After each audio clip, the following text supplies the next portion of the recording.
Kementerian Perdagangan berencana menaikkan harga eceran tertinggi minyak pemerintah Minyak Kita. Harga minyak kita akan naik Rp1.000 menjadi Rp15.000 per liternya. Menteri Perdagangan Zulkifli Hasan mengatakan rencana kenaikan masih harus dirapatkan dengan Menko Perekonomian terlebih dahulu. Untuk saat ini, harga eceran sementara untuk minyak kita masih Rp14.000 per liter.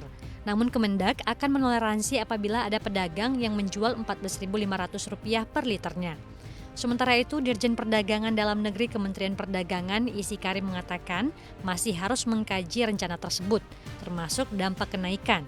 Memang di sejumlah pasar ada perbedaan kenaikan harga minyak, tapi rata-rata harganya sudah Rp15.000 per liter.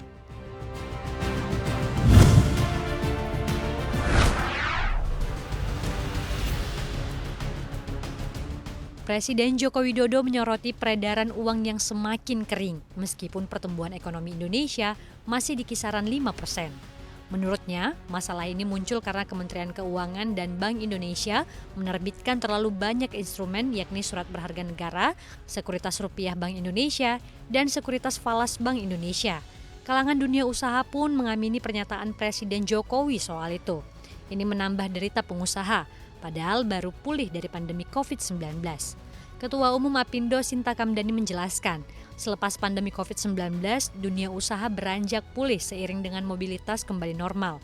Kemudian perang Rusia dan Ukraina meletus, dunia kembali geger, dan Indonesia juga terkena dampaknya. Di tengah banyaknya masalah tersebut, dunia usaha juga diterpa sulitnya pembiayaan. Sinta menambahkan, bank cenderung menyimpan dana di instrumen yang dikeluarkan oleh Kementerian Keuangan dan Bank Indonesia.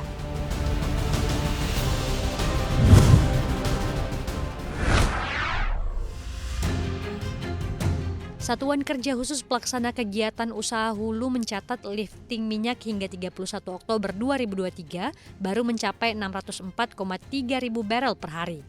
Angka tersebut setidaknya baru mencapai 91,6% dari target yang ditetapkan di APBN sebesar 660 ribu BPH. Kepala SKK Migas Dwi Sucipto mengatakan rendahnya capaian lifting minyak pada 31 Oktober 2023 terjadi karena adanya beberapa faktor, diantaranya seperti penurunan produksi blok cepu dan blok rokan. Ia memproyeksikan lifting minyak hingga akhir tahun masih akan tetap belum mencapai target yang telah ditetapkan di APBN. Selain penurunan produksi di dua balok jumbo itu, rendahnya capaian lifting minyak juga terjadi karena adanya gangguan di fasilitas produksi migas yang dioperatori anak usaha Pertamina Hulu Energi, seperti kebocoran pipa di fasilitas produksi Pertamina Hulu Energi Offshore North West Java dan Pertamina Hulu Energi Offshore South East Sumatera.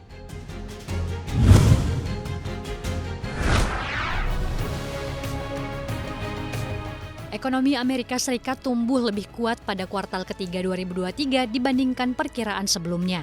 Ekonomi negeri Paman Sam tumbuh 5,2% secara tahunan pada kuartal 3 tahun ini. Realisasi itu lebih tinggi dari perkiraan sebelumnya 4,9% dan proyeksi ekonom 5%.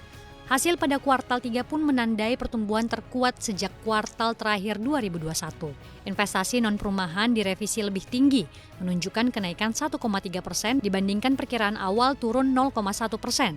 Selain itu, investasi perumahan meningkat untuk pertama kalinya dalam hampir 2 tahun dan dengan laju yang jauh lebih cepat di 6,2%. Tak hanya itu, belanja pemerintah meningkat lebih cepat di 5,5%. Di sisi lain, belanja konsumen naik 3,6%, sedikit lebih rendah dari perkiraan sebelumnya 4%, namun tetap menjadi kenaikan terbesar sejak kuartal 4 tahun 2021.